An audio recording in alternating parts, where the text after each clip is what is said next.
seguidora llamada Nina, a la que le mando un abrazo gigante desde aquí. Me ha mandado el libro en PDF, así que voy a leeroslo con mi teléfono en la mano.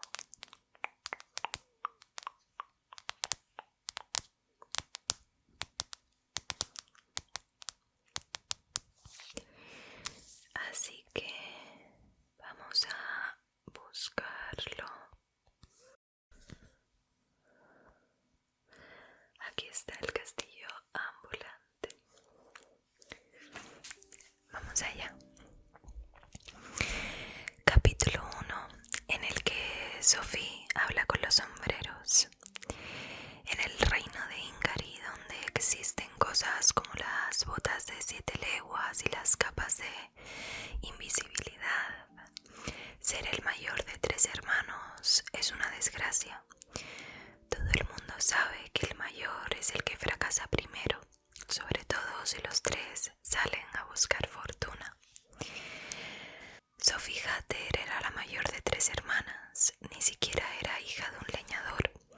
Pobre, lo que podría haberle dado alguna oportunidad de triunfar, sino que sus padres tenían una sombrerería de señoras en la próspera ciudad de Market Chiping, donde vivían desahogadamente. Eso sí, su madre murió cuando Sophie tenía 2 años y su hermana Letty 1, y su padre se había casado con la ayudante de la tienda, una joven guapa y rubia llamada Fanny. Al poco tiempo Fanny dio a luz a la tercera hermana, Martha.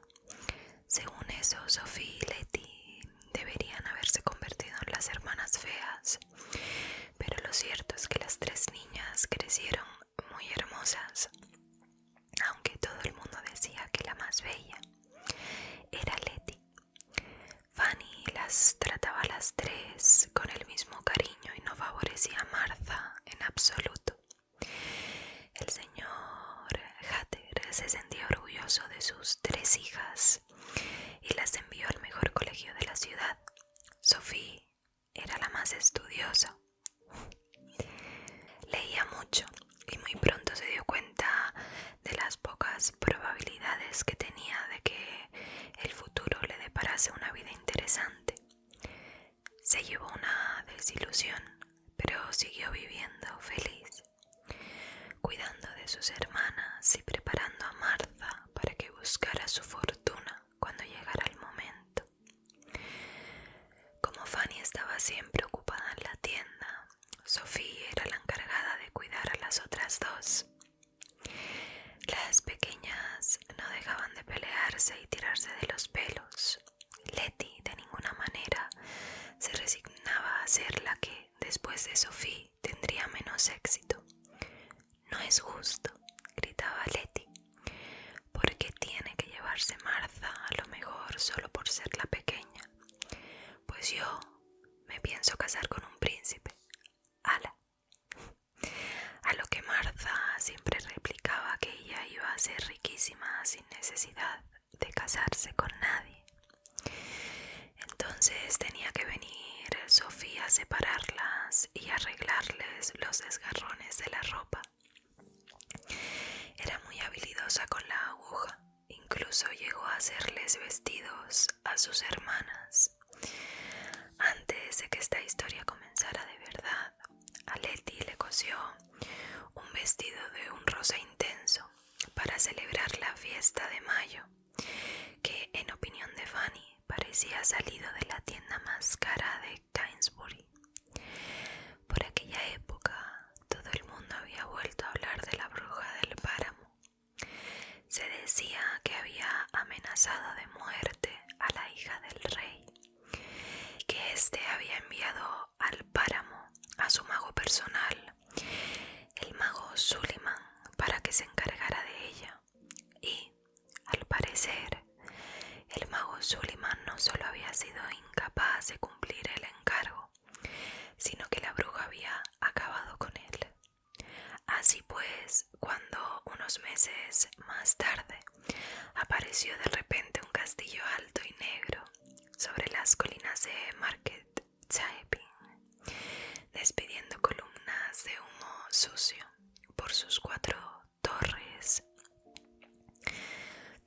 estuvieron convencidos de que la bruja había vuelto a salir del páramo y estaba dispuesta a aterrorizar el país como lo hizo 50 años atrás. La gente estaba muy asustada. Nadie salía solo, especialmente de noche. Y lo más terrorífico era que el castillo no siempre estaba en el mismo sitio. A veces el castillo se veía como una mancha alta y negra en los terrenos yermos al noroeste. Otras sobresalían sobre las rocas al este y en algunas ocasiones se acercaba a la ladera y se colocaba sobre los brezos al norte, un poco más allá de la última granja. De vez en cuando se movía, echando bocanadas de humo gris y sucio por sus torres. Al principio todo el mundo creía que muy pronto el castillo llegaría a plantarse en el medio del valle y el alcalde habló de pedir ayuda al rey. Pero el castillo se quedó rondando por las colinas y se supo que no pertenecía a la bruja, sino al mago Howl. El mago Howl tampoco era un santo, aunque al parecer no quería abandonar las colinas. Se rumoreaba que le divertía atrapar a jovencitas y quitarles el alma. Otros aseguraban que se comía sus corazones. Era un mago absolutamente frío y sin escrúpulos, y ninguna joven estaría segura si él andaba cerca. Sophie, Letty y Martha, igual que las demás muchachas de Market Typing, tenían prohibido salir solas, lo que resultaba muy pesado. Se preguntaban para qué querría el mago Howl todas aquellas almas que coleccionaba. Pero al poco tiempo tuvieron otras cosas en que pensar, porque el señor Hatter murió de repente, justo cuando Sophie era lo bastante mayor para dejar el colegio.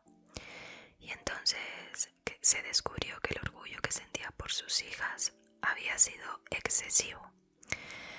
Para pagar la matrícula del colegio había contraído pesadas deudas. Después del funeral, Fanny se sentó con las niñas en la casa que tenían junto a la tienda y les explicó la situación.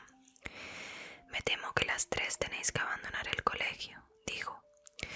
He estado haciendo todo tipo de cuentas y la única forma de mantener el negocio y cuidaros a las tres es que os coloquéis como aprendizas en algún sitio. No es práctico que os quedéis todas en la tienda. No puedo permitírmelo, así que esto es lo que he decidido. Primero Letty.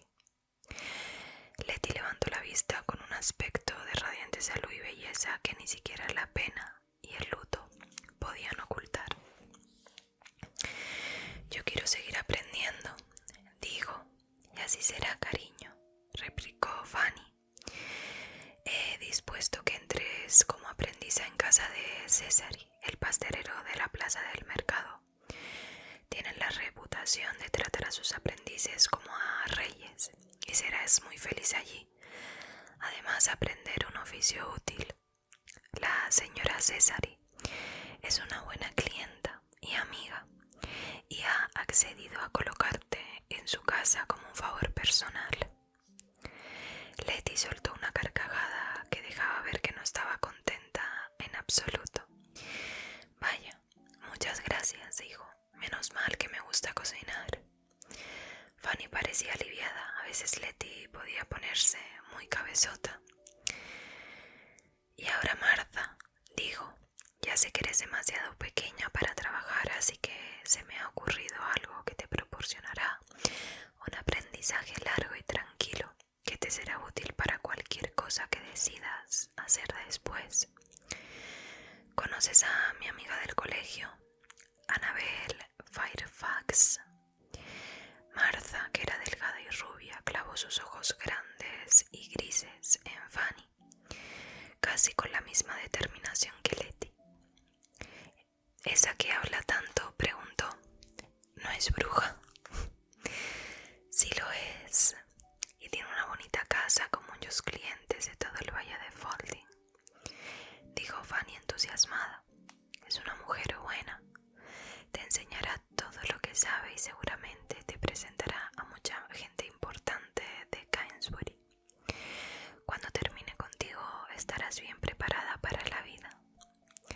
Es simpática, admitió Martha.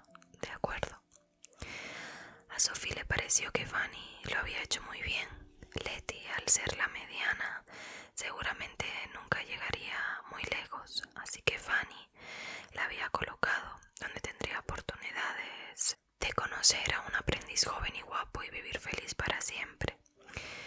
Martha, que estaba destinada a labrarse su fortuna, contaría para ello con la ayuda de la brujería y de amigos ricos. Y en cuanto a sí misma, no tenía la menor duda de que le esperaba. No le sorprendió lo más mínimo cuando Fanny dijo: «Y ahora, Sophie, cariño, me parece lo más justo que heredes esta tienda cuando yo me retire, ya que eres la mayor.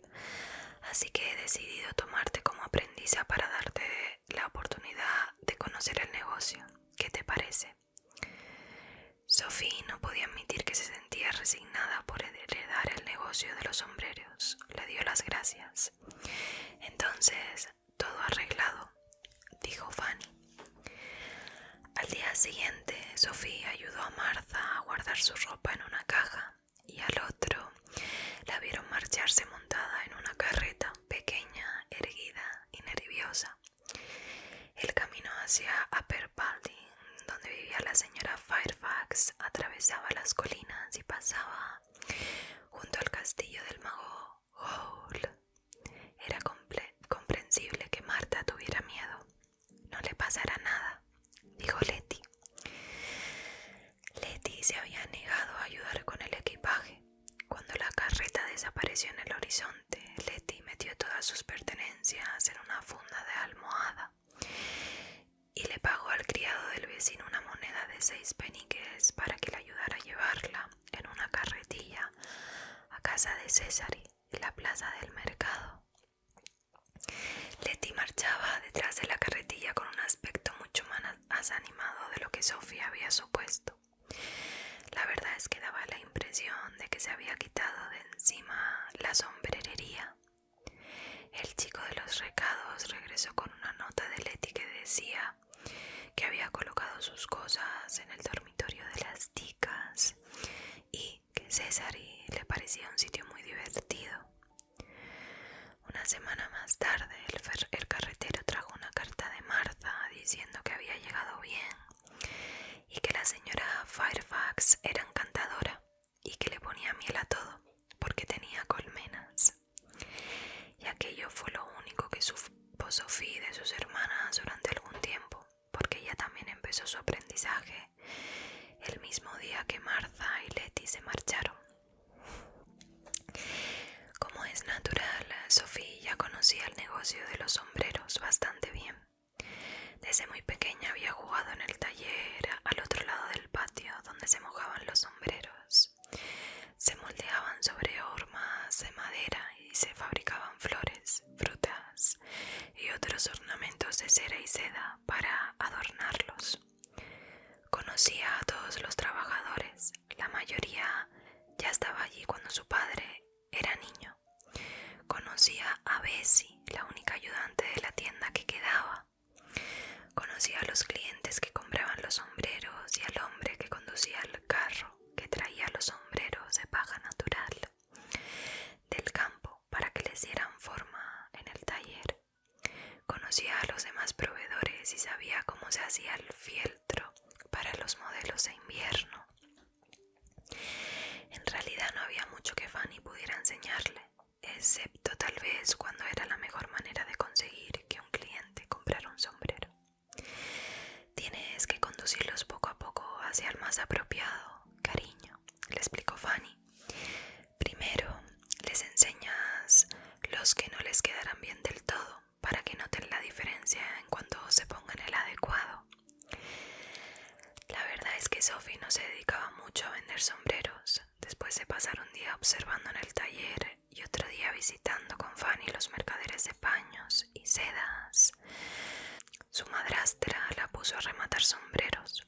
Sophie se sentaba en una pequeña alcoba en la trastienda, cosiendo rosas en las pamelas y velos en los bonetes, forrándolos todos con seda y adornándolos con frutas de cera y lazos de colores.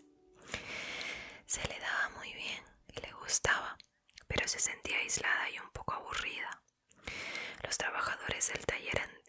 demasiado mayores para ser entretenidos y además no la trataban como a una de ellos, sino como a alguien que algún día heredaría el negocio. Bessie la trataba igual. Y de todas formas, sobre lo único que hablaba era sobre el granjero con el que iba a casarse la semana siguiente a la fiesta de mayo.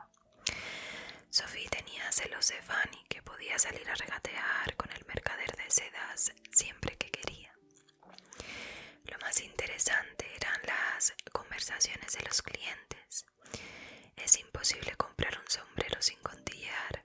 Sophie se sentaba en su alcoba y mientras daba puntadas se enteraba de que el alcalde no comía jamás verdura y de que el castillo del mago Howl había vuelto a los acantilados. Hay que ver cómo es y bla, bla, bla. Siempre bajaban la voz cuando empezaban a hablar del mago Howl. Pero Sophie se enteró de que el mes pasado había atrapado a una chica del valle. Barba Azul, decían los murmullos que volvían a elevarse para afirmar que Jane Ferrier era un auténtico desastre a la hora de arreglarse el pelo. Esa desde luego no conseguiría atraer ni siquiera al mago Howl, y mucho menos a un hombre respetable. Y entonces se oyó un breve y temeroso susurro sobre la bruja del páramo.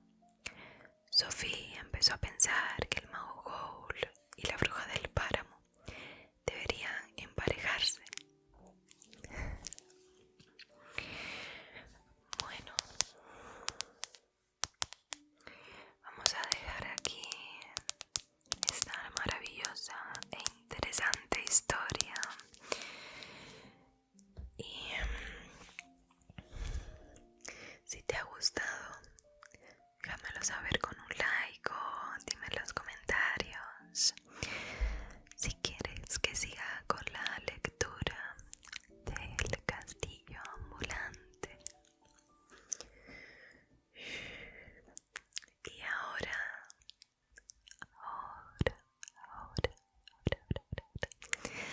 ha llegado el momento de dormir. Después de haber escuchado